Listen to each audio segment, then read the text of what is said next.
हरे कृष्ण। ओम नमो भगवते वासुदेवाय नमः। श्रावण पुत्रदा एकादशी 24 एकादशियों में से एक है जो हर साल हिंदू कैलेंडर के अनुसार श्रावण महीने में शुक्ल पक्ष के 11वें दिन बढ़ते चंद्रमा चरण में आती है। श्रावण पुत्रदा एकादशी को पवित्रोपना एकादशी और पवित्रा एकादशी के नाम से भी जाना जाता है। एक वर्ष में 2 पुत्रदा एकादशियां होती हैं। दूसरी पोष पुत्रदा एकादशी है जो पोष मास के शुक्ल पक्ष में आती है। भगवान विष्णु को समर्पित श्रावण पुत्रदा एकादशी का व्रत आमतौर पर विवाहित जोड़ों में पति और पत्नी दोनों द्वारा रखा जाता है।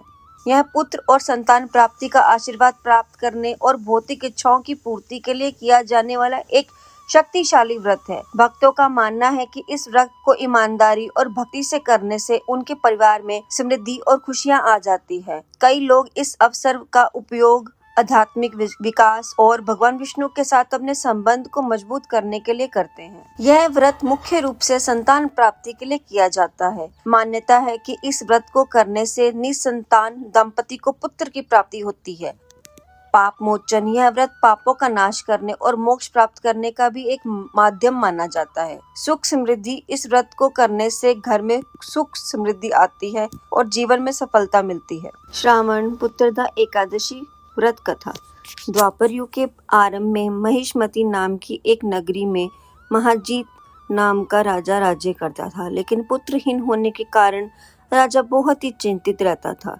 उसका मानना था कि जिसके संतान न हो उसके लिए यह लोक और परलोक दोनों ही दुखदायक होते हैं।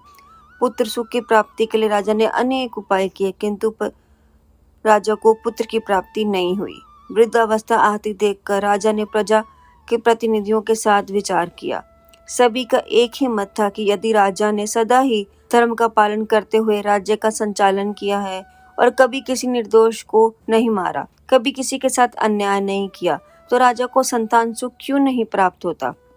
राजा महिजीत की इस बात को विचारने के लिए मंत्री तथा प्रजा के प्रतिनिधि वन को गए। वहाँ राजा की कामना पूर्ति के लिए बड़े बड़े ऋषि मुनियों के दर्शन किए। एक आश्रम में उन्होंने एक अत्यंत धर्म के ज्ञाता, बड़े तपस्वी तथा समस्त शास्त्रों के ज्ञाता महात्मा लोमेश मुनि को देखा और उनका दर्शन किया। सबने जाकर ऋषि को प्रणाम किया। उन लोगों को देखकर मुनि ने पूछा कि आप लोग किस कारण से आए हैं। लोमेश ऋषि के वचन सुनकर सब बोले, हे महात्मा, आप हमारी बात जानने में ब्रह्मा जी से भी अधिक समर्थ हैं। अंत आप हमारे इस संदेह को दूर कीजिए।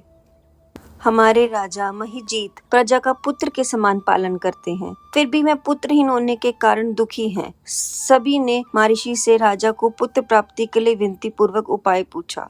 यह सुनकर ऋषि ने थोड़ी देर के लिए नेत्र बंद किए और राजा के पूर्व जन्म का वृतांत जानकर कहने लगे कि यह राजा पूर्व जन्म में एक निर्धन वैश्य था।